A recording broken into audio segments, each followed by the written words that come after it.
Good afternoon, good evening, good morning, wherever you're joining us from. Assalamu alaikum.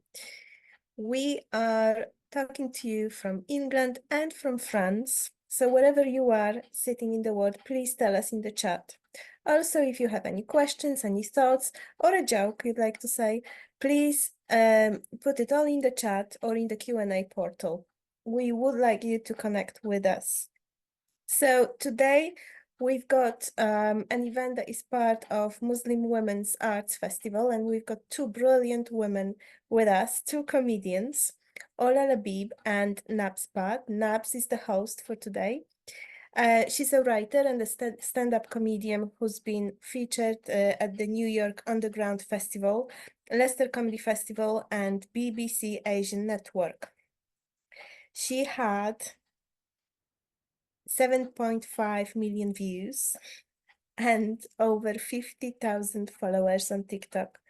And she was named one of the top 8 creative Muslim women on YouTube in 2018, alongside Dina Tokyo, Mona Haider, and Tazifi, by the leading digital online magazine, The Scout.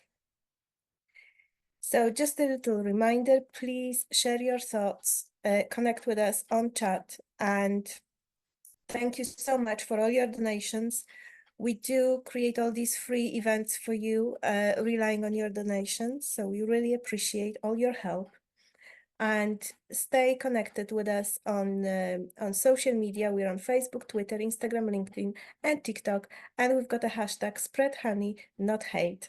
And please subscribe to our newsletter so you don't miss out on any wonderful events.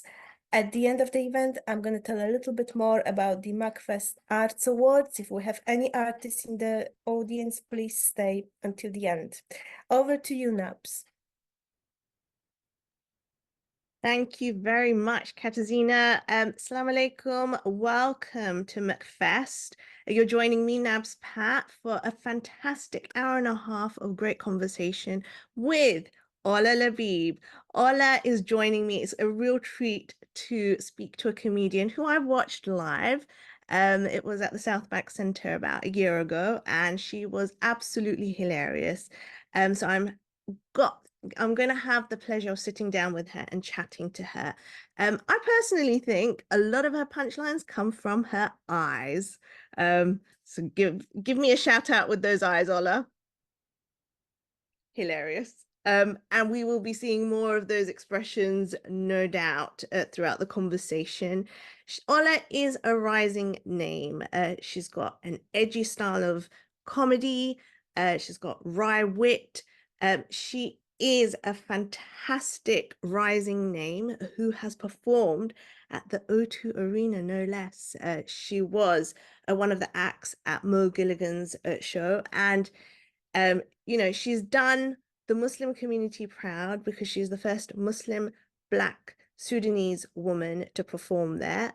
What an amazing achievement. And she's got a great list of credits, TV credits that are to die for. She's performed and been present on the Day Channel.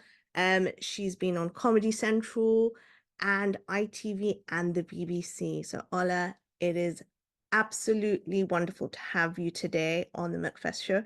And we are talking about the art of living a double life. We'll find out a little bit more about that in a bit, but how are you today? I'm good. I'm good, thank you. How are you?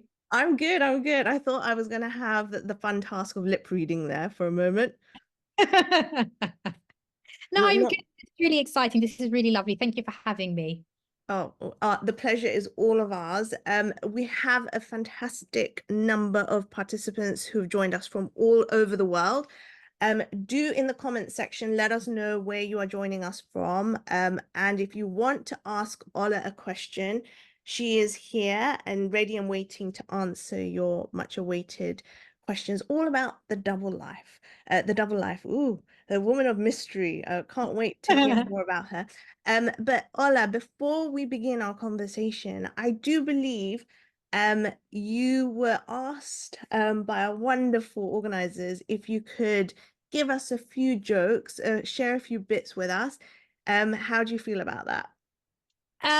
Do you know what people? I think you would know, like as a comedian, when people, like they ask, "Oh, what do you do?" And you're like, "I'm a comedian." They're like, "Oh, tell me a joke," and it's just like, I kind of tell stories. You tell stories. Fine. Then as we go through the conversation, I'm going to be trying to get as much humor out. Well, I'm not going to have to do much effort there. It's going to come naturally from you. So, you know what? Anecdotes is the way forward. That's what we're going to do today. So the topic of conversation today is the art of living a double life. And, you know, by night, you are a comedian, as we know, but by your day job, you are a pharmacist, you know, working those potions in the backgrounds. And, you know, you're completely juggling two different personas. That must be a real landmine for comedy material, you know, and how you navigate those two personas. I really want to learn more about. So I want to ask you, first question, deep diving into this topic. How did you find yourself in this dual career pathway? So I've been doing pharmacy now for, oh God, I'm not going to say how many years because that will give away my age, but for a long time. And I found myself getting into pharmacy because, you know, coming from immigrant background, you're either going to be a doctor, a pharmacist, an engineer, or a lawyer. But I always knew that it was a good job, it was a good career, but it wasn't me. It wasn't what I was passionate about. And I think because I worked so long in pharmacy, it got to a point in my career where something quite major happened that made me think, is this the career for me? And I really went through a crisis of like, I didn't know, I had no idea what to do. And I remember speaking to my brothers. I've got three brothers, but two of the older ones. And they were like, forget about careers, forget about education, just what do you enjoy? Like, don't even think about jobs, just what do you enjoy? And I was like, well, I kind of like love like the beauty industry, and I like comedy. And my brother was like, well, you're not going to get very far when it comes to beauty, so let's focus on comedy for now. um and yeah, it was just something that I was like, why not? Like I've always grown up loving comedy. My dad also, he used to love comedy as well growing up, but it's something that it's not something that even, it's not something that had ever even crossed my mind. And it wasn't like something I did straight away. It took like a year, 2 years. It was always on my mind, but I just never thought it was ever going to happen. But yeah, I just had a bit of a crisis. And I was like, you know what am I losing? So I started applying for open mic nights. And I eventually got a reply for one in Manchester. That's where I was living at the time. And I did 5 minutes and it went down well. The promoter asked me to come back and I started doing quite regular slots there. And literally that's where it all started. And you've never looked back since then. May I ask, what kind of a pharmacist are you? So I'm a clinical pharmacist. I work in a hospital. Oh, Yeah. you're on the front line. I am frontline. I'm sorry to community pharmacists. This is no diss. I'm not saying you're not frontline, even though when you work, you've got like a plastic barrier. Yeah, we never see them. And don't get me started on the queues, but you must hear all those complaints all the time. Oh my God. So since I've done comedy, because with hospital, you have to work regularly. So there's no, even though you could be a locum hospital pharmacist, you still have to work at a kind of full-time basis. So after comedy started taking over more than work, I almost said went down to community pharmacy. It's not a down step. I went into community pharmacy, and it's a completely different vibe from working in a hospital. And yeah, patients tend to be more less patient, patients, let's put it like that. Well, nicely saved if anyone is tuning in and has a background in community pharmacy. But no, this is really interesting. So when your comedy career did start to take off, I always you said to me at the start, you know, you're connecting with me as a comedian. You're like, you know, when people say to you, give us a joke or whatever. Now, you're not just a comedian, you also wear a second hat as a pharmacist. So when people come up to you after your performance, are they asking you about symptoms? Oh my God. You know what?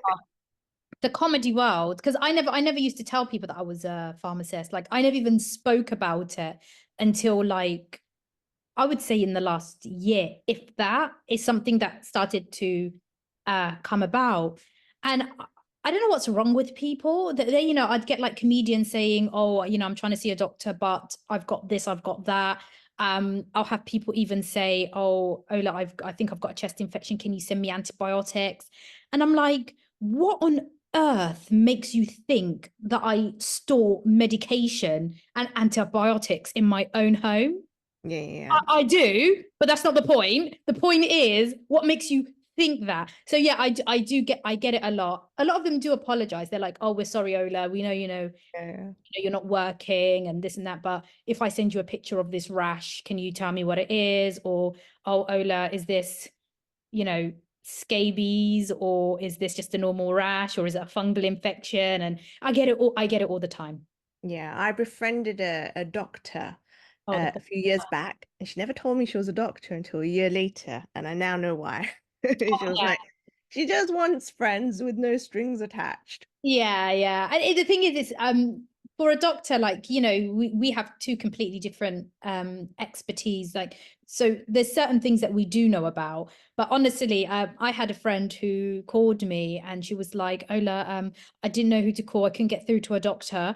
But I was just wondering, my sister's going through labor now. Her contractions are 2 hours apart. She's this, she's that. What should we do? And I was like, I'm just a pharmacist. Okay. I can tell you what kind of pain relief she can take, but I can't give you any more advice than that. Well, you know what? That's one step better than some doctors I go and visit. It's generally, I mean, I don't know if you've ever looked over your doctor's shoulder, but when they're typing into their computer, it's normally Google. Yeah, that's my first reference as well. You've shattered my expectations. No. I'm Okay, like, yes. So what have you got? Yeah, let me just check the formulary. well, now I have your number. I now know not to contact you. You're blocked, don't worry. I love your honesty. I love your honesty. But fun anecdotes there, and we'll be talking more about the fun challenges, the pros and cons of working in the NHS and straddling the path of comedy and punchlines. But I really want to understand how you go about switching gears between the two roles.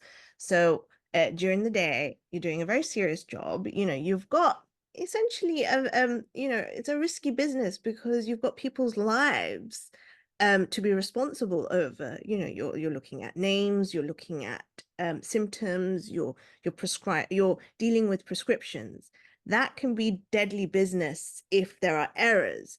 So that's tough. And then as you go to hang up your lab coat, you're off and probably putting your clown face on. Like, tell me about those two lives.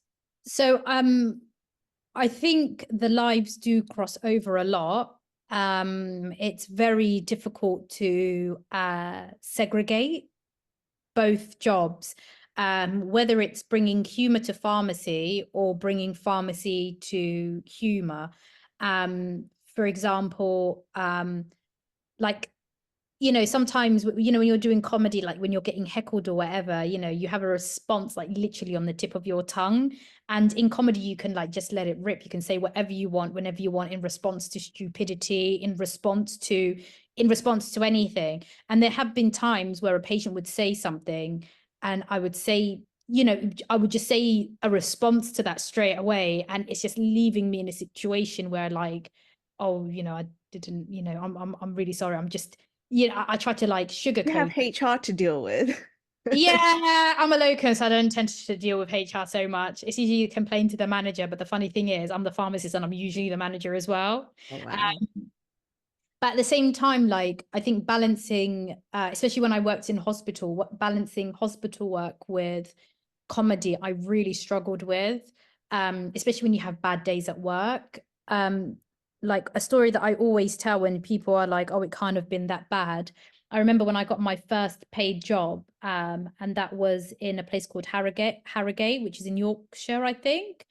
And in that time, I was working in Oldham. I think it was Oldham Hospital at the time.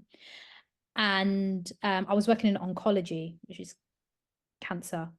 And on my first, you know, when they're long-term patients, you start like building like a bond with them. You see them every day. Like some of my patients, I see them more than I see my family. You know, I'm at work like 9 hours a day. So there was one particular patient that I became very fond of. You know, she was on the ward for weeks, and she ended up dying while I was on the shift, and it was really, really, really difficult for me. Like I had a bit of a rep in the hospitals, especially when I used to work in Kettering. People used to say, oh, Ola cries more than the family when there's a death on the ward. I take it, especially when you form bonds, I take it, I think maybe I'm too emotional for my job sometimes. But I remember this patient died and I was an absolute mess. And because Harrogate was like a 2-hour drive, I had to, as soon as I finished work, I had to hop in a car and go straight to my gig. And that was one of the most difficult gigs I've ever had to do, because I'm in a room trying to make strangers laugh when in the inside, like I was absolutely distraught. So that happens a lot with my line of work, where I've had a really bad day, I've had a really ill patient, or I've had a really, you know, rubbish time with staff, or whatever the scenario might be, and I would have to travel straight to a gig afterwards, and I've still got that kind of like mindset. And it became more difficult to manage. But I think the last straw, when I was like, if I have a big gig or I have like a important performance, then I have to take the day off work, because I did Mo's show, the latest show, that was on, I think it was on ITV at the time. And on that day of filming, I was allowed to have 2 hours off work. And I had a very, very complex Parkinson's patient whose medication was completely messed up. And it was causing me so much stress that I ended up finishing work late and just speeding to London to make it to my TV debut. And because I was a little bit late, there was no time to like build my way up, you know, relax. Just, I literally went from dealing with that to driving 2 hours to getting dressed really quickly to straight away live TV. And I messed up. So thank God for editing. Even though you could tell on the edits a little bit, it was so bad. And I honestly, I was just like, this is, it's too much. Sometimes it's just too much. It really is too much. But how understanding is the world of comedy to this side of you? Like, do they pay attention, or do they have those barriers where they're just thinking, well, you're signed up for this, you need to perform at your optimum? Like, to what extent is there empathy? I think it's like any other service. So if you're, you know, a patient who wants to do knee surgery, and then you go in, but that doctor's having a really bad day, he's going through so much, and then you wake up and you find out that the doctor's accidentally chopped your leg off, you don't care what the doctor's going through. You care about what you came there to do. So as an audience, you go to a comedy show to have a good time, to get away and to laugh. So if that comedian's not providing that because of their own personal circumstances, I think people don't have much empathy. I think if you tell them, oh, by the way, guys, I know I'm really rubbish today, but it's because of X, Y, Z. Mm. It's a Do you bit want to awkward, tell them? isn't it? Do you find yourself telling them, or do you feel like that's going to hold you back? If I can make it funny, Mm. then maybe I would share it with them. But I think it's very difficult to make something like that funny. How are you going to make cancer funny? Do you know what I mean? How are you going to make a Parkinson's patient who's been neglected and all his medication is wrong funny? Like, you know, it's sometimes it's really difficult. And at that time, you're still struggling with it. I find that you can only make things funny. Like I make lots of things that are quite traumatic or, you know, not nice, funny, but I think it's after I've processed it myself, then I can kind of put it on paper and I'm like, how can I tell someone that this has happened? How can I teach them that this is things that happen? And how can I teach it to them in a way that is funny? So it's like a process. But going from A to B straight away and just being like, you know, it's very difficult, I think. It's It's difficult. interesting. It's almost like you use your comedy to explain yourself That's and be exactly it. Yeah. accepted, That's exactly it. That's literally because it. ordinary conversation and just, laying the truths out just won't get you to the end result you want. No, I don't. Yeah, that's exactly it. Like a lot of people say they use music to do that. So people try to get a message out there via music, and some people get it out there via comedy. I can't sing, so comedy is like literally my only option.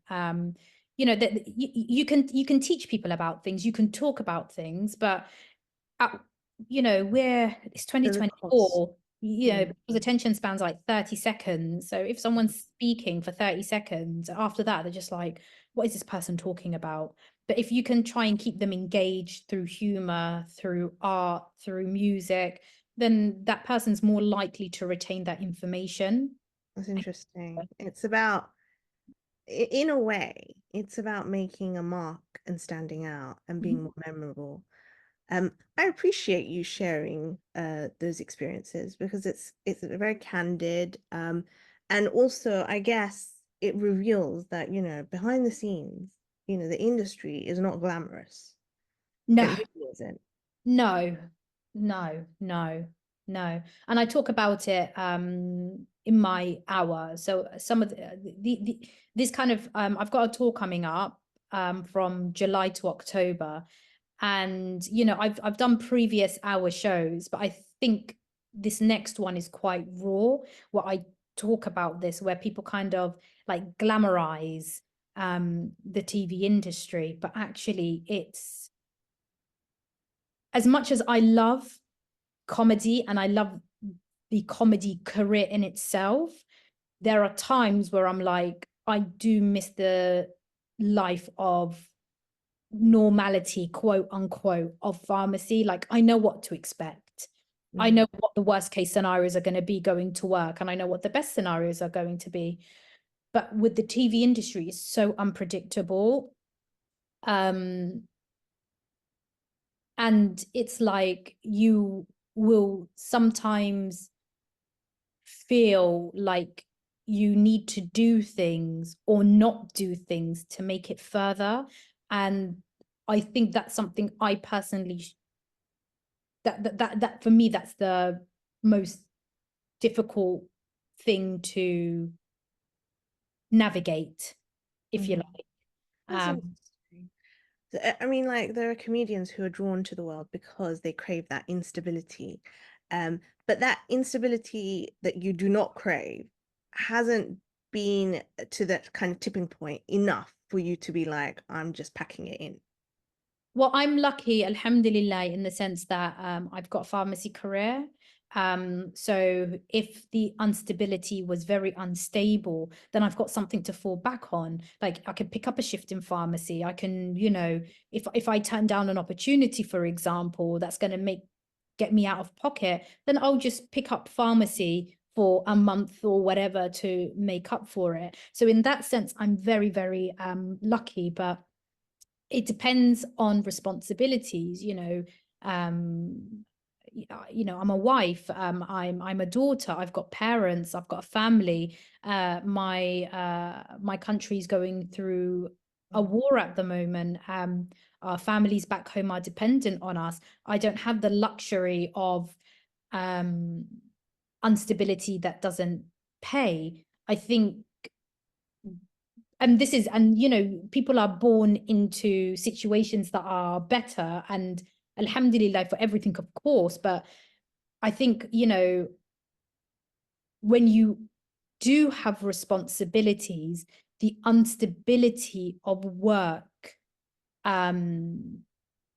basically you can't afford to be unstable at work. So I'm just very blessed that I have pharmacy as a backup, that if anything was to fall through or I don't get work, at least I've got that as a backup when I need it.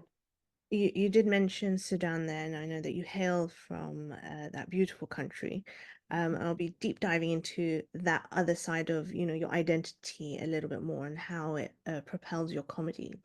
But before we continue with the parallel worlds that you live, which is pharmacy and comedy, I just want to say a big welcome to those of you who are joining us today on this webinar.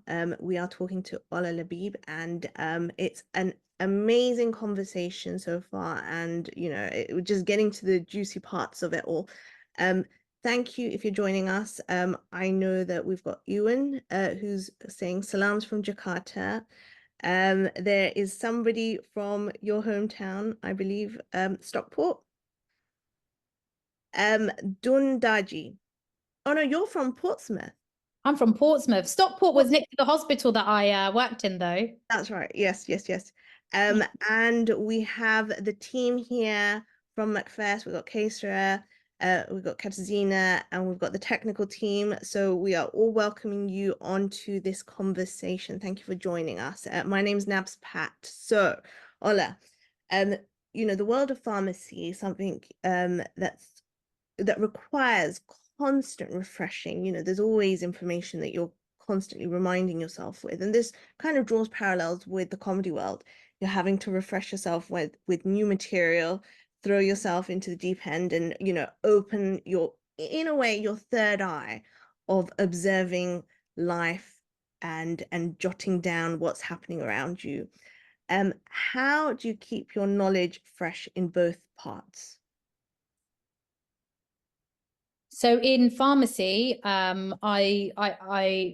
have annual revalidation where you've got to, so every year you've got to write about new things that you've learned in pharmacy. So I think that keeps you really stable. So throughout the year, I will like read articles or, you know, read about new services or enroll in new services. So for example, there's this new service called Pharmacy First. So people don't have to go to their GPs for certain infections or symptoms. You can go straight to your pharmacist for antibiotics, which is a pain, but that's a topic in itself.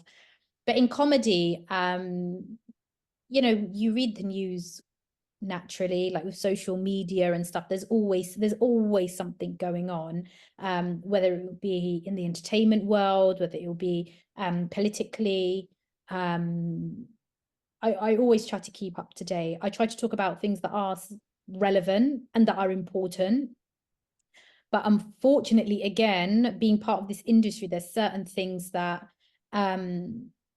it doesn't work to your favor if you talk about it. With certain audiences, it does, but you know, like with algorithms and, you know, shadow banning, I try to talk about things that I think are important, basically, which aren't always favorable, but yeah, that's how I try to keep up to date with things. Amazing. And you know, shed us some light into the industry. You know, you're constantly trying to find material that's relevant for you, that makes you an authentic voice for yourself, first and foremost. I know I speak to so many comedians, and we're often trying to be in search of material that, you know, it resonates with us first and foremost. We've got to be able to laugh at our own jokes. I know that sounds really narcissistic, but that's, I mean, if it doesn't resonate with us, then, you know, it's almost like you just don't have the impetus to carry on. But, you know, the industry is very specific and prescriptive and has a tendency of pigeonholing. So how do you, as a fellow Muslim performer who happens to be Muslim, you know, you're a comedian, and, you know, you're very visibly Muslim, how do you navigate that world where there are certain expectations of probably what they want and what they think is more marketable for you? I say no. It's literally as simple as that. And what have the responses been? Because so far, I mean, from what I'm seeing, it doesn't look like that has caused a dent in your rise. But obviously, you know the backstory. You probably feel like you've probably, you know, missed out on certain opportunities. Yeah, oh, 100%. I've been offered roles and I've been offered work that I've had to say no to because it goes against my, not just religion, not only deen, but against my principles, as a Muslim, as a woman, as a Sudanese woman. And yeah, there are certain things that I draw the line that I won't do. And yeah, it does affect me, but at the end of the day, it's like, if I'm not able to go to sleep at night with no guilt, then I know that I'm not doing the right thing. So I truly believe that if I turn something down that's not right, I do believe Allah will give me more, whether it will be in my career, whether it will be in my life, whether it will be for my family, whatever it may be. If I say no to something, better things will come to me. It's unfortunate that the TV industry isn't, at the end of the day, it goes back to the doctor who should have done a knee replacement and chopped off the leg. They want views. They want to see what will bring people in. And for them, like, if something has to be like risky or something has to be controversial to bring people in. And I think with Muslims, it's more difficult because if you're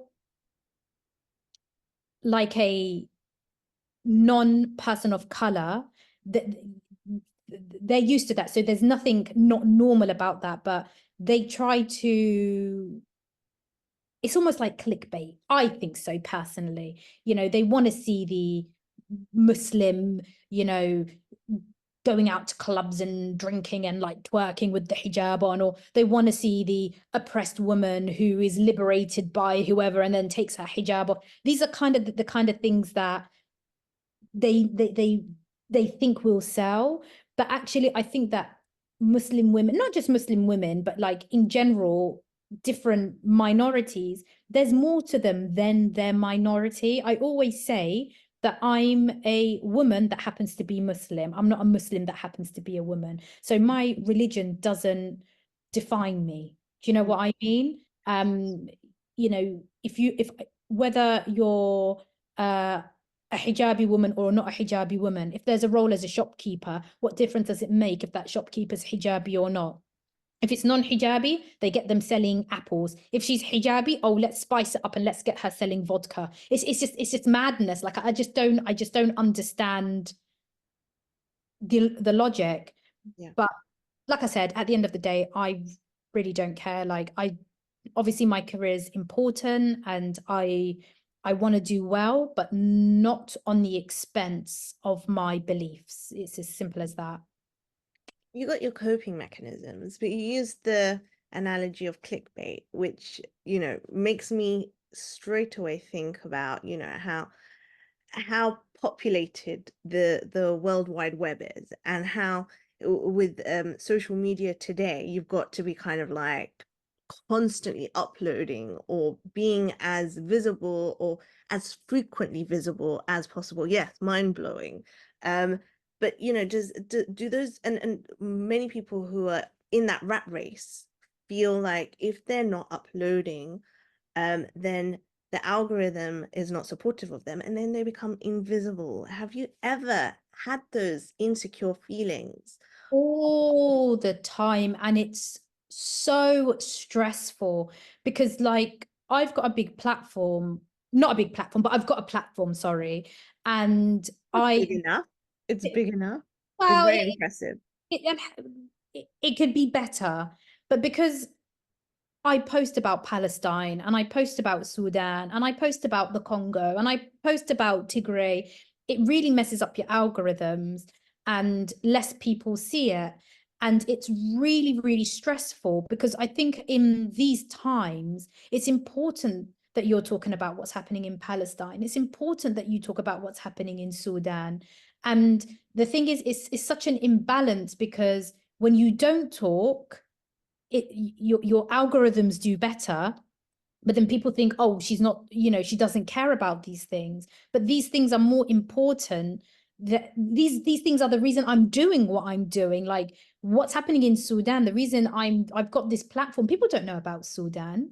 People don't. If you ask somebody, oh, give me 3 facts about Sudan, like I'm just saying, like the general public, they don't know anything about Sudan. There's no one from my cultural background that's kind of really out there in the industry. So to be able to,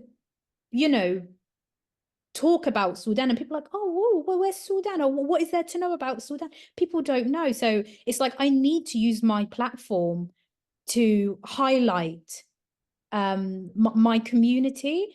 But then when you talk about your community, especially what's happening back home, it's so stressful. And then you've got to like post them, like for some reason algorithms love Shrek, so I'm there like posting about bloody Shrek just to get my algorithms up, so I'm able to then talk about what I really need to talk to again. Even today, like I posted something about the protests that are happening at the universities in America for pro-Palestine and what's happening to the protesters there. And oh my God, so TikTok shut down my thing as a strike because I'm violating whatever.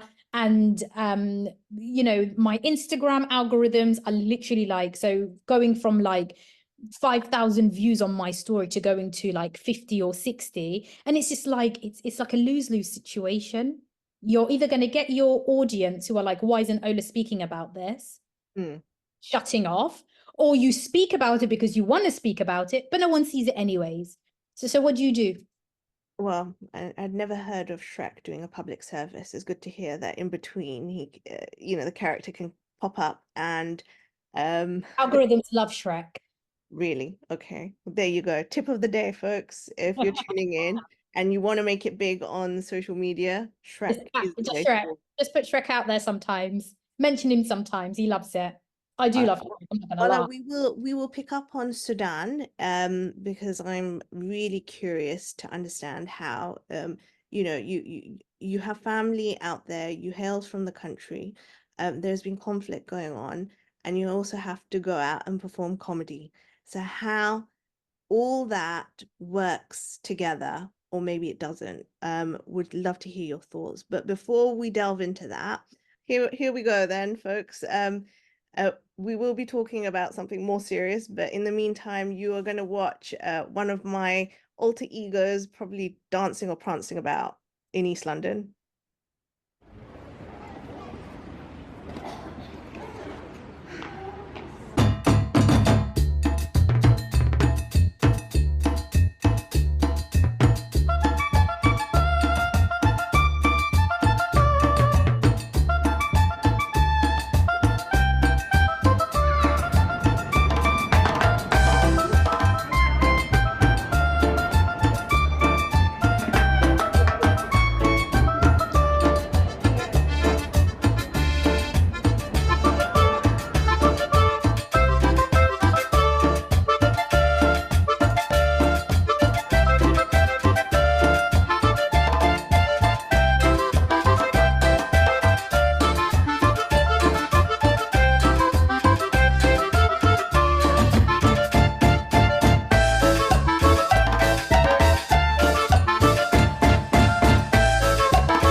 Nabila, this is so funny.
You can stop now. Oh, thank you so much, Nabila. Thank you, Qaisra. Thank you. So if you're very confused about what just happened there, Ola, with her many responsibilities and many hats on, we were waiting for her to join us for this event. And of course, as you know, she's busy saving lives.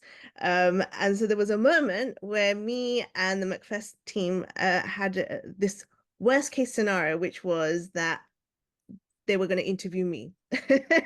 So all of you would have been joining in a conversation and listening to me talk. So that's why my video was lined up first, but I promise you, we have a video soon to play with Ola's work. And obviously I was going to talk about my comedy as well with Ola, so it would have been lined up nicely, but we're going to go forwards and backwards, and that's just the nature of the kind of work that we're doing today.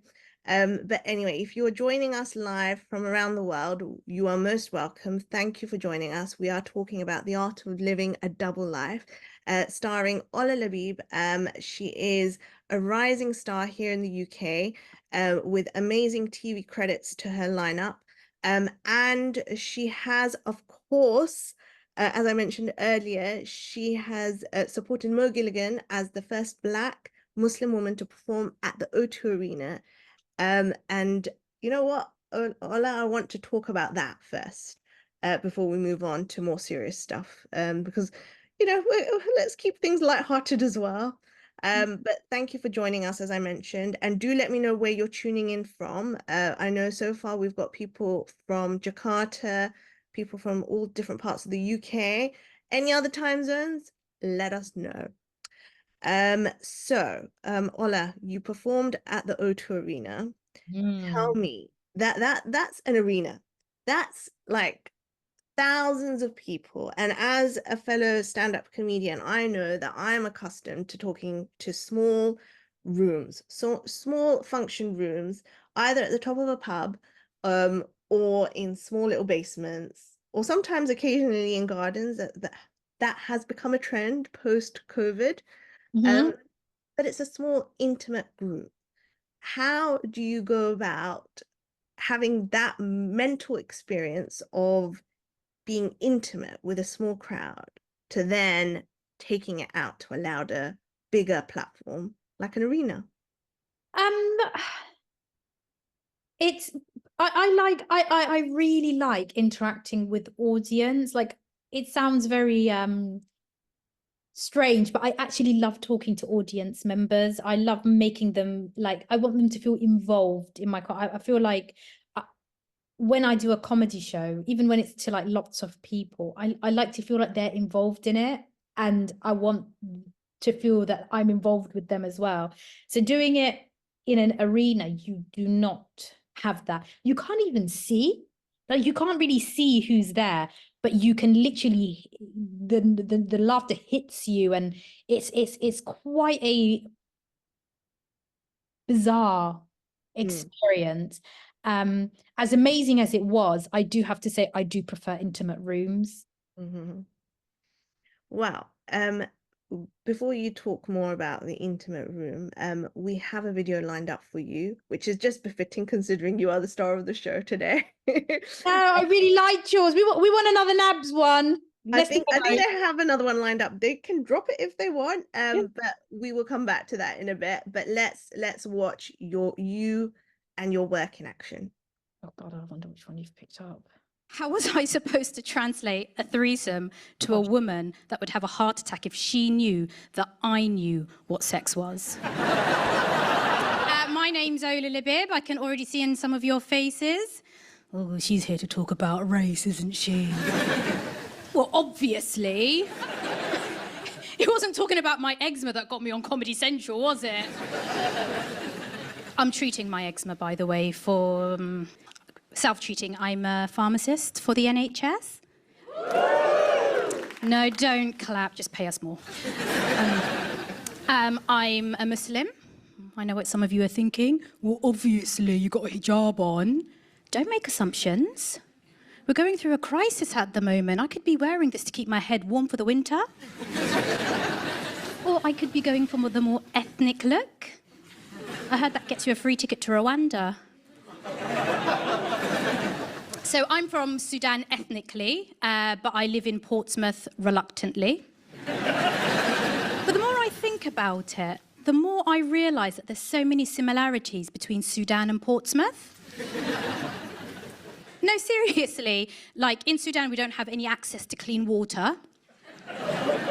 Same as Portsmouth. In Sudan there's a dictatorship. In your defence, there's no dictatorship in the UK, but I live next door to my mother, so it's kind of the same thing. Bless my mum. My mum doesn't speak a lot of English, unfortunately. She knows all the basic phrases like, Ola, I'm disappointed in your life choices. And, Ola, I know you're home. I can see your lights are on. But in my mum's defence, she did start to learn English. She learned English from a teacher she saw on TV, a teacher that not only taught her the English language, but also taught her everything she needed to know about British culture and British society. But unfortunately, the Jeremy Kyle show was taken off air. I just want to give you a bit of context. My mum's a very devout Muslim. Very devout. Like, she's so devout that when ISIS looked at her application, they were like, oh, this one is overqualified. No, I'm joking. My mum would never join ISIS. She heard their healthcare packages. So my mum's a very devout Muslim, so you can imagine how awkward it was for me translating some of the words from the Jeremy Kyle show to her. Like one time we were sat there watching Sharon blame her infidelity on the fact that she was absolutely wasted. And my mum turned to me, she was like, Ola, what does wasted mean? I was like, oh, it's like when you drink so much that you can't tolerate anymore. And then Sharon announced that she had in fact had a threesome. My mum looks at me, waiting for a translation. How was I supposed to translate a threesome to a woman that would have a heart attack if she knew that I knew what sex was? And guys, I'm married, okay? So I had to be as diplomatic as possible. So I was like, oh, it's when two people are having a private moment and someone wants to join in their private activity. At that moment, I didn't even give her a chance to respond because Jezza pipes up and he was like, you cheated on her, didn't ya? You cheated on her with your own cousin. And the audience were disgusted. They were like, ugh. And I was like, ugh, Mum, disgusting. Disgusting? So the relationship between your father and myself is disgusting? Wow. That explains the mystery of my 12 toes. And they're not all on my feet either. But my mum's English started to get really, really good, and she was so excited to be invited to an interfaith event at our local church. I'll never forget that day because it was one of the hottest days of the year, and we were drinking so much water. And I had one of the other churchgoers like, "Oh, bless them, they don't have clean water where they're from." My mum was ready to blow. Not literally, Islamophobes.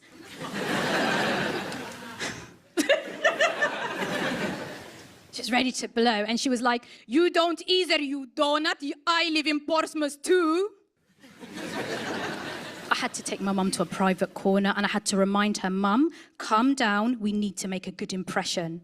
While I'm having it out with my mother, the priest comes over with a jug of water and he was like, "Can I offer you ladies a drink?" My mum was like, "Absolutely not. I've had too much. I'm absolutely wasted." The shock on this guy's face. He literally backed away and he was like, "Oh, am I interrupting a private moment?" My mum smiled. She went, "You know what? Come uplift the mood. Join us for a threesome."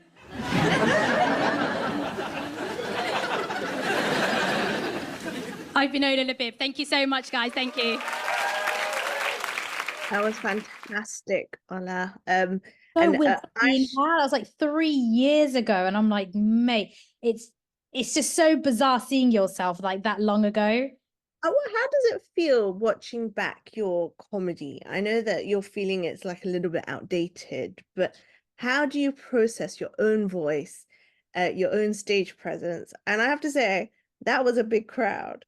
So I know not arena level, but kind of midway between arena and a small intimate room. So those rooms are, so first of all, the Comedy Central rooms are always very weird because they promote them for free. So anyone can come. So a lot of the times it's not like it's not necessarily comedy fans that come, but people that know that there's going to be like a live recording. So it's always, you don't know what to expect. So you're already like, what kind of audience am I going to get this time? And I do a similar set, but my God, I can't. That set I wrote before the show by a few weeks, because the original one I wanted to do, that there's certain things that you can't talk about when you do certain shows. So it's just so bizarre. Like I do, because that story is a real life story. I watched the Jeremy Kyle show with my mum. Yeah. And she was asking like questions, and some of them I just remember the day she asked me what a threesome was, and I just wanted to implode with embarrassment. Like I just didn't know what to say to her, but I didn't want to make the mistake of not telling her, and then she ends up going to ask somebody else, or she used it in the wrong context. So I think it's really important that you tell your parents these things. I think so anyways. But anyways, cut a long story short, that set was so old that like the new version is very different. So you're gonna have to is the new version an updated variety of the original, or you've completely departed from it?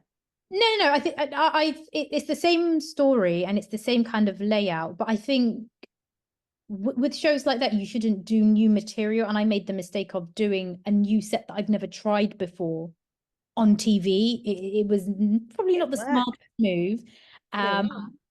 It was all right, but you could tell there was a lot of hesitation. As I look up, or when I'm thinking, I fiddle with my hijab. I don't know if you've noticed that. That's like my thing. Or even though it's like, how do you scratch your ear from the outside? But I scratch my ear. I scratch my ear. Like I fiddle a lot with my hijab when I'm like thinking.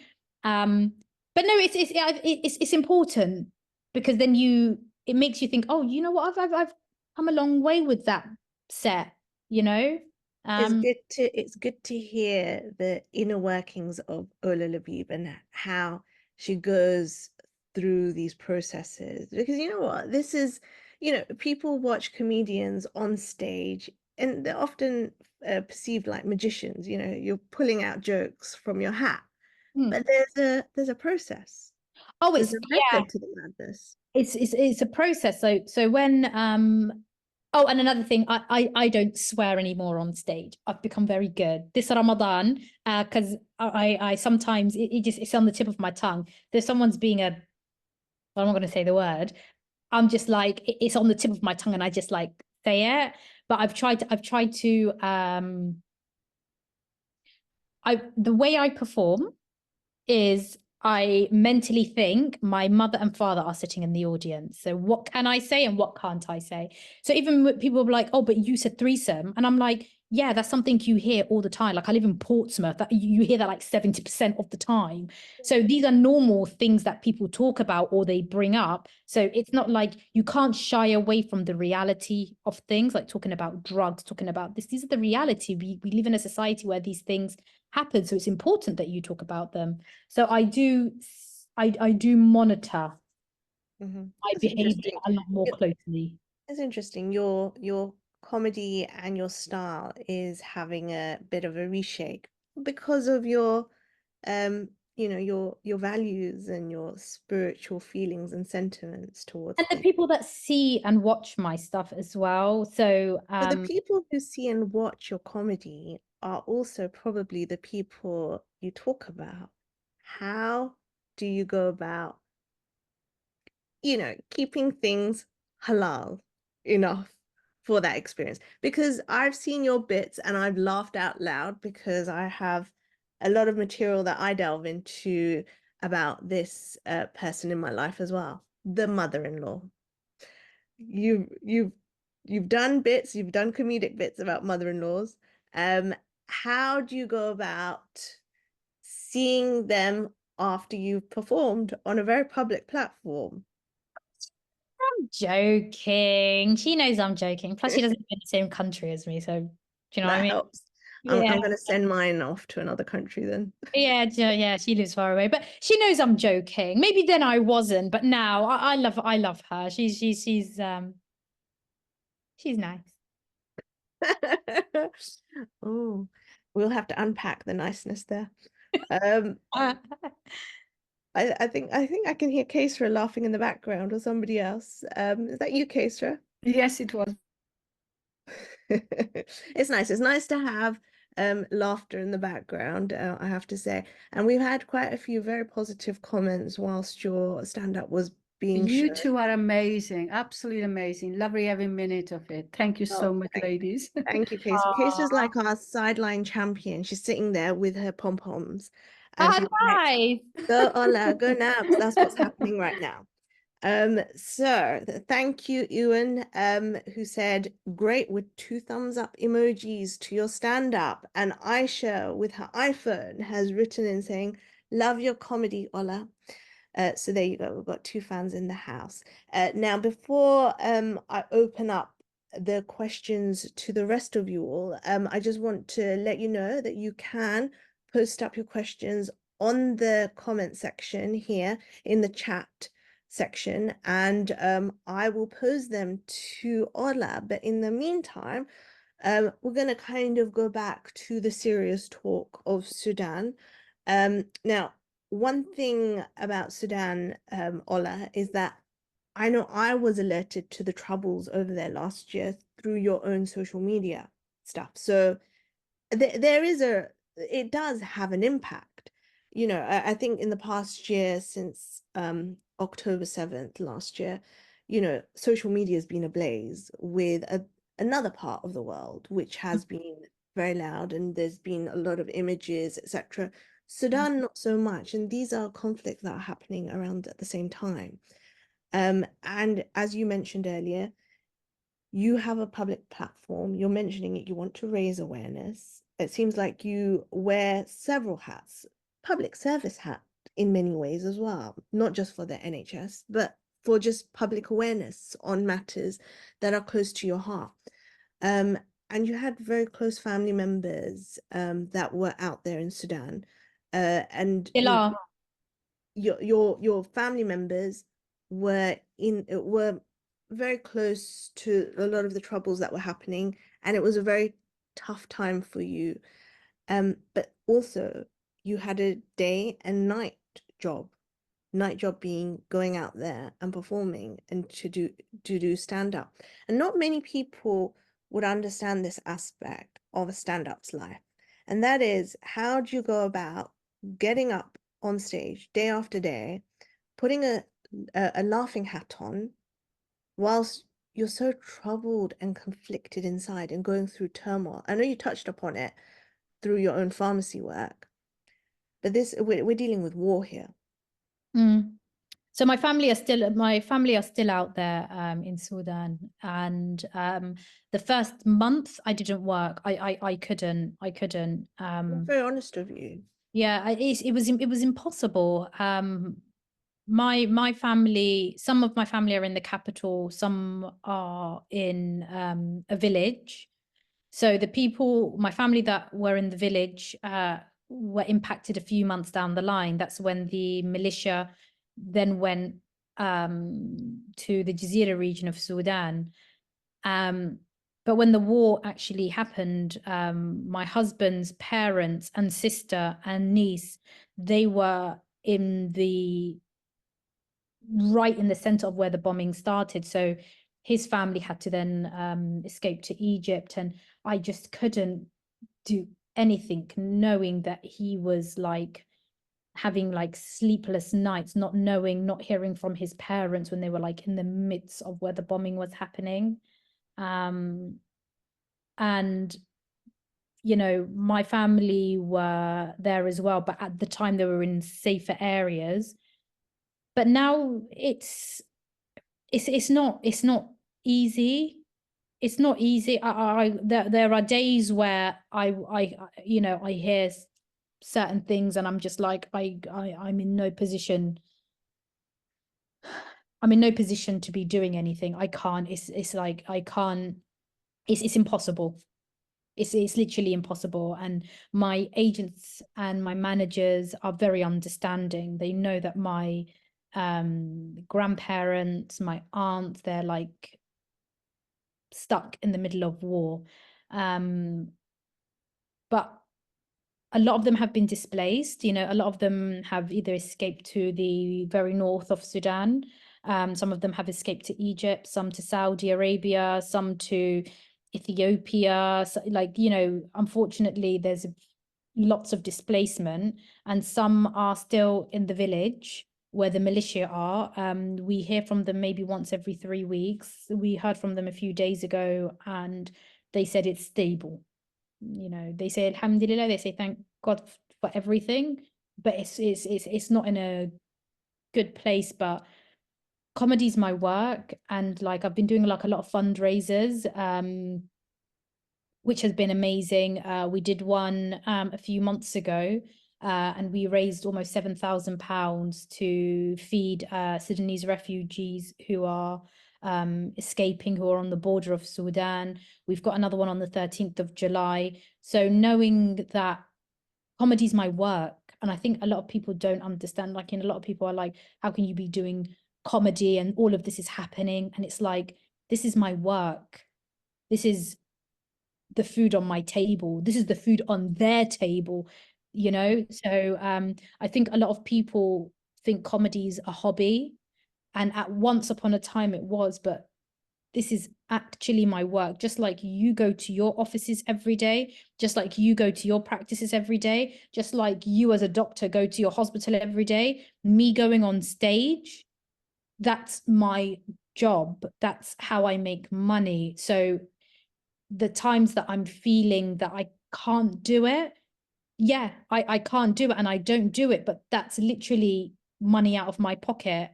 So it's not an easy decision sometimes, but at the end of the day, like, it sounds terrible, but life goes on. If your life was on standstill because of everything that's going on the world, my dad always says that when I wasn't going to work, my dad was like, you know what?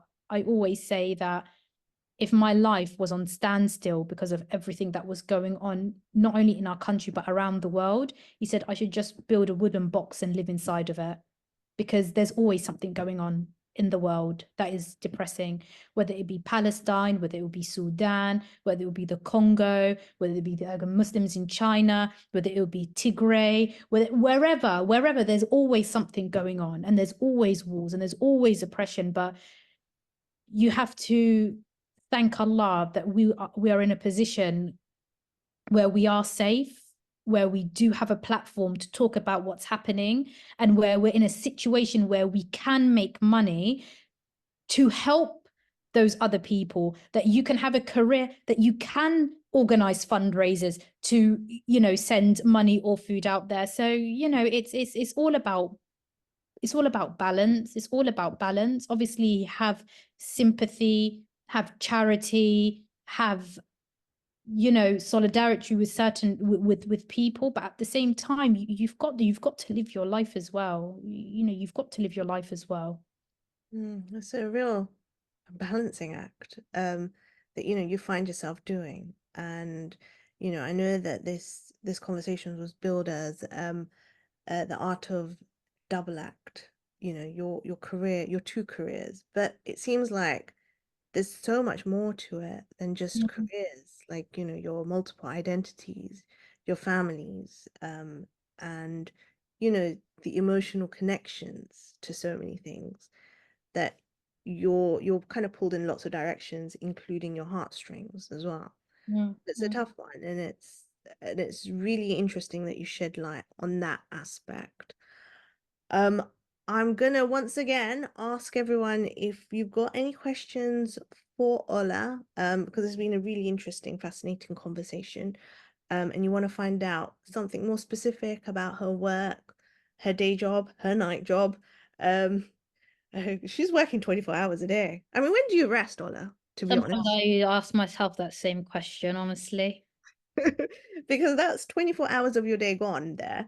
And comedy is work. You know, you're never, you know, when you're switched on with it, as I know, you have to be constantly thinking, okay, what's the premise? What's the punchline? What's my bit? How do I connect with that? Can I get a few more tags? I know that these are very technical terms for comedy jargon, but you're basically constantly churning out material. Yeah, and it's, I think, and you know, I write as well. So, you know, I have like writing jobs. You know, I've got like a script and development that takes a lot of work.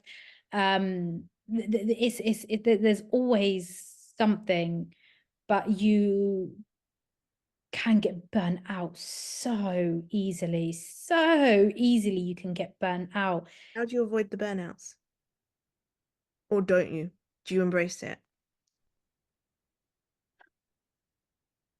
I try and like make up for it, but then it's really, really difficult. I think I'm still in the process of how to manage it. The answer is I don't know. I don't know. When I find out, I'll let you know. And if you know how to, please let me know.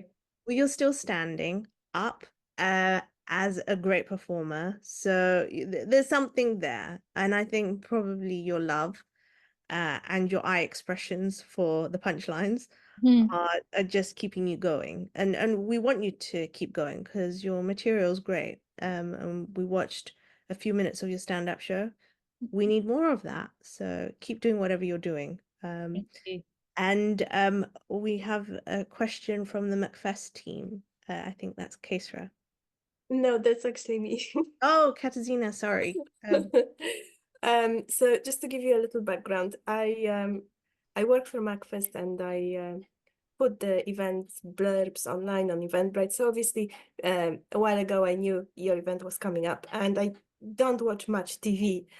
But when I just decided to watch something on TV, that was Ola on a show that I just could not wrap my head around. It's called Pointless. Is there a story, Ola? I was absolutely useless on that show. And there was at one point he was speaking to me and I wasn't, and they edited it to make me look less stupid. But they didn't edit out the part where I said, I don't know what I'm doing here. Like, and I meant it. I had no idea what I was. They were asking, like, what? So one of the questions was like, name different types of apples. And I was like, Oh, I different. remember that. So they edited out the part where I was like, Asda apples, Tesco's apples, apples. Yeah, too much brand promotion there. Yeah, and then the guy that was next to me, I know he was just like, who partnered me up with this I was useless. So Well, the a show was not, pointless job. pointless. But It was as far pointless as and pointless. yeah, they were looking for the answers that nobody would give anyway. Yeah, I had do you know what? I go on a lot of like, because you know, my general knowledge, like I'm interested in like history, in anthropology, like these kind of things. But if you ask me which classic 70s pop band sung blah Yeah. blah blah, I don't know. No idea. I have no idea. So I think if I ever go, I was on House of Games, but that wasn't like a team thing. But I think if there was ever a team quiz, I think most people will be like, we'll work with anybody except for Ola. Oh no. Thank you. Well, I guess if there's a pub quiz happening, we know who to come to. Who not to come to. Qaisra, have you got a question? Yes, this one for you, Nabz. You've been a comedian with us for some time, and including hosting. And last year you had a baby, mashallah, 2 babies. Tell us about your life, motherhood, comedy, performance. Oh, What's the latest? what's the latest? They're 1 year old. I had twins, Ola. Pray that I have twins. Inshallah, you will. Oh, actually, do you really want twins? I do. I think because like I 2 birds with 1 stone. Do you know what I mean? You won't sleep for a whole year or 2 or 3.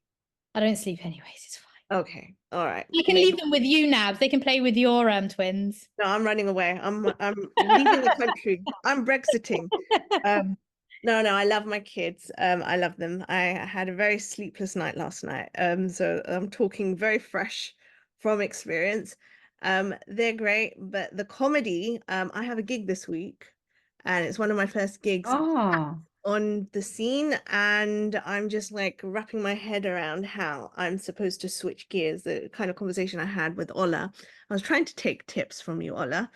I was actually making notes.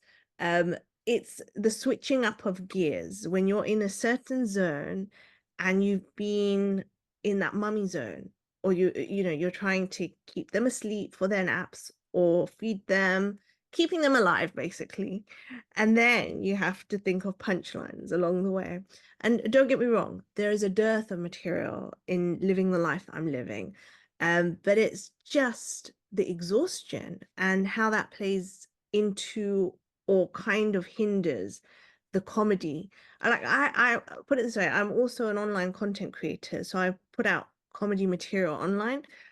I've just not been able to join the rat race. Algorithm, like I mean, I'm now thinking of posting a picture of Shrek tonight, thanks to Ola. Do it. And I'm hoping that lasts me for a good few months, because I don't think I can post up anything after a few months' time. Like, what is this? This is the life I'm living. And I think just talking out loud this is inspiring me at the same time of writing material about just not having time. There you go. So that's what I'm contending with.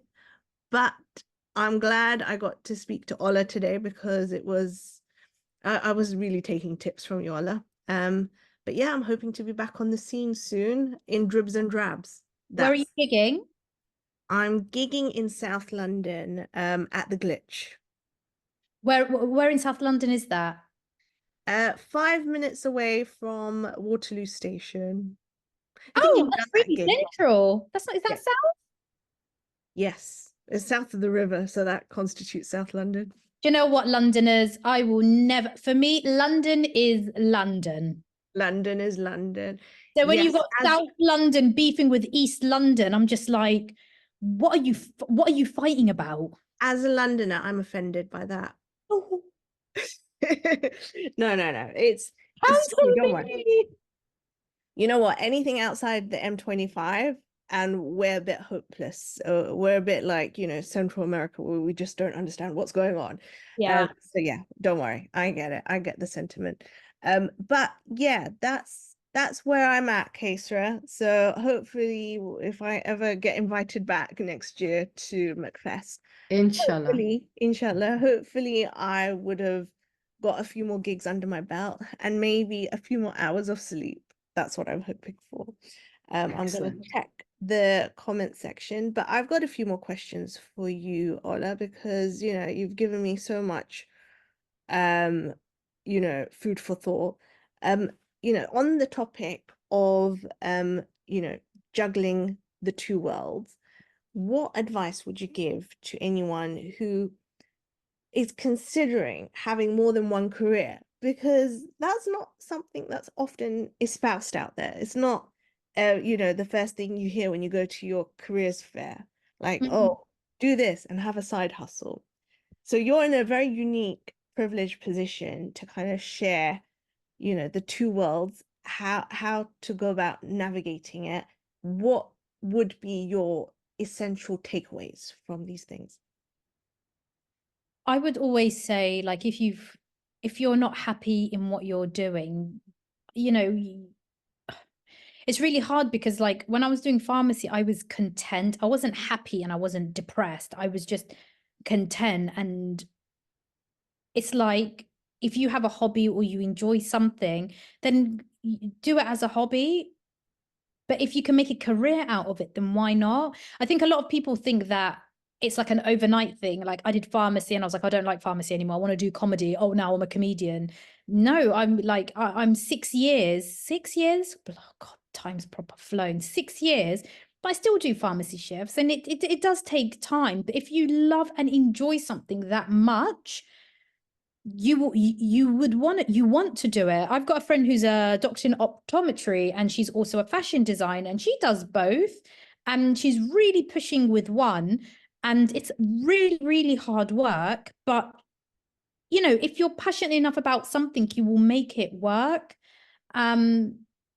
It's not easy. I think people think it's easy. I remember it doesn't matter who it is, but this person was like, oh, I want to get into comedy. And I'm like, yeah. I was like, yeah, that's amazing. He was like, what do I do? And I was like, well, make sure you've written at least 5 minutes of material. It doesn't have to be amazing, but just go to some open mic nights, test it out, see what works, see what doesn't work, blah, blah, blah, blah, blah, blah, blah. He comes back to me 2 weeks later and he said, I've written 5 minutes. I've done an open mic night. And I was like, that's great. He went, can you put me in touch with who booked your gig at the O2? I'd love to put myself forward for it. What? You've done one open mic and you want to do the O2? Look, aim high. Aim high, but you can't aim delirious. But you can't run before you can walk. You can't. And I think people think just because you're funny within your friends and family, there's more to it. Do you know what I mean?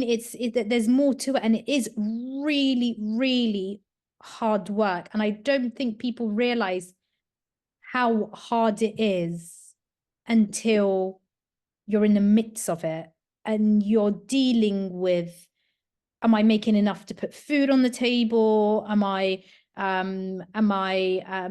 doing myself justice? Am I making a fool out of myself? Oh my God, all these trolls. Am I there? There's a lot involved. But yeah, if you want to do it, that's my advice. From all the great comedians out there, they say it takes a good 10 years before you find your voice. Yeah.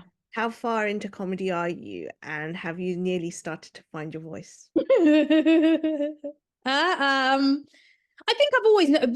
The thing is, I've only been doing it for 6 years, but what people do, I've been writing for years. I've been, documenting stuff for years. I've always had this whim that I'm going to do it. So when people are like, oh, where'd you get all this material? I'm like, yeah, I started doing open mic 6 years ago, but I've been writing stuff since like 2011, 2012, but never had the courage to actually perform. So a lot of the stuff that I've, got out there, that I've already been writing for so long. So I think I know who I am. I know my voice. I know what message I want to get out there. I know who I want to represent. I know who I do represent. So I think when you're a woman from a particular background, you kind of already know who you are. Ola, you've been absolutely fantastic. Thank you for sharing, your very candid feelings and thoughts on your experiences of the Juggle Act. Ola Labib, everyone. You've done a tremendous job so far in the comedy world, and you're going to go from strength to strength, keeping your values and your sentiments alive. And it's very pleasing to hear that. I believe Qaisra and the team have another video lined up, and it's one of my alter egos again. So we're going to sign out with one of my alter egos playing. So I'm going to bid everyone farewell. Thank you for joining us today. And there's more Auntie Shagufta coming up now. Nobody can say Auntie Shagufta does not get with the modern times. Bye-bye. Are your rotis round? Are you a doctor or an engineer? Is that really your skin color? You're an artist? Next. I see you're wearing Jimmy Choo shoes. You're planning on spending all your husband's money on shoes. How much money do you make? Okay. Will you A, cook 8 curries, or B, will you get takeaway? Very, very nice. They can open achar bottles.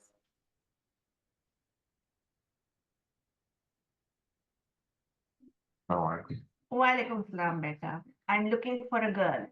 What? For my son. I'm also looking for my brother's wife, niece. So, what part of Pakistan are your parents from? Auntie, I'm not from Pakistan. But you look apna, like one of us. I'm half Egyptian, half German. But if it helps, I can cook Pakistani food. A man that can cook. That's not really a selling point for me. But I can even do desi chai. Now you're just raising my blood pressure. Stop it.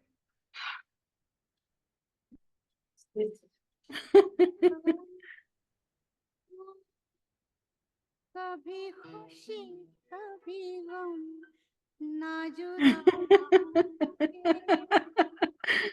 Manji, Betty, where have you been all my life? My speciality is cooking fire. I hope that helps. Fire?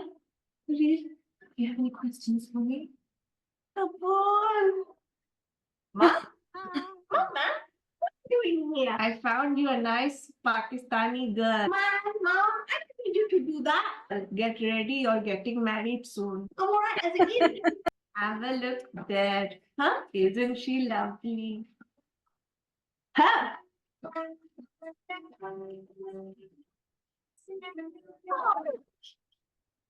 Looks like she's having a scene from Kabhi Khushi and you, Kabhi Gum.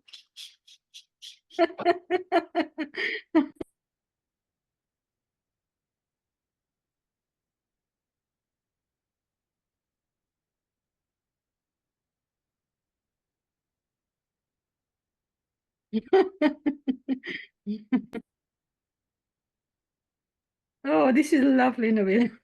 Where are these extras from? They're no longer my friends. Oh. That's what happens when you make them so famous. Do you actually not talk to them anymore? No, I do. They're just like embarrassed. Anyway, enough of them. Mashallah, mashallah, mashallah.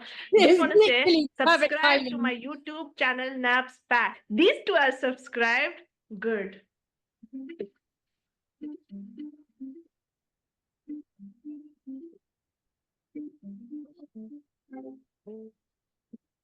There you go. We can just mime to the music.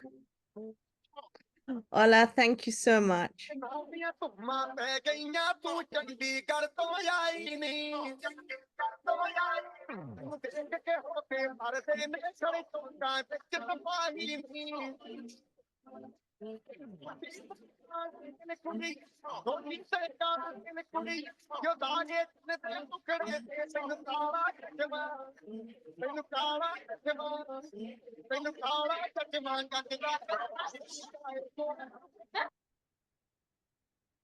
Oh. Oh. Thank you so much for today, Ola. Thank you for joining us. No problem, no problem. And if you're all based in the UK, let me know. I'm going on tour this at the end of this year, so I'll be happy to give you guys some tickets to come see me. Fantastic. Yes, We we'll ha- be in touch, definitely. So thank you again. Thank you, Nabz, for fantastic hosting. And I promised to tell a little bit about the MACFEST Arts Awards. So this year, for the first time, MACFEST is launching Arts Awards for Northwest-based Muslim artists in 4 categories: painting, drawing, photography, and calligraphy. You do not need to be an artist or consider yourself an artist. If you have works that you would like to show, the entry fee, there are no entry fees. It's free. You just go on MACFEST website and you click on the link and it takes you to a form. It's really easy. You just need to be somebody who produces the art and would like to show it, because there will be an exhibition for the finalists organized by the University of Salford, and there will be an award ceremony in November. So please take a look. And for those of you who are based in Manchester or Manchester area, we've got one live event coming up very soon. It's a Turkish illumination art workshop with Ashfia Ashrif on Wednesday, 15th of May. And then we've got 2 events on Zoom. One is with Manchester Museum on Saturday, May 18th, and then the other one is the International Youth Speaking Out on Environment on Sunday, 19th of May. Do have a look, because those kids are absolutely brilliant. So thank you so much for today. And Ola, yes, we will be watching. Yay! It was so lovely meeting you. Oh, Nabz, it was so nice meeting you as well. It was absolutely fabulous watching and meeting you. Amazing host, guys. Wasn't Nabz such an amazing host? Very attentive and very chirpy and very beautiful. Oh, Absolutely, totally agree. She's brilliant. She's She's done it for us for the 3rd fantastic. time. And you've been terrific, Ola. Loved you having Thank you. And you. thank you Thank so you. much for an amazing conversation between 2 amazing, special ladies. Oh, thanks, guys. Have a good, Okay. is it morning or afternoon? Have a really good rest of the day. And we've got Bye. someone from Jakarta joining us, Yvonne. So it's evening there. So imagine you had Indonesian joining us as well. Oh, well, whatever time or of the day it is, enjoy the rest of it. Unless it's like 11:30 at night, then what are you going to do for the next 30 minutes? I don't know. Okay. Assalamu alaikum, everyone. And Alaikum assalam. goodbye. Take care, everybody. Goodbye. bye-bye.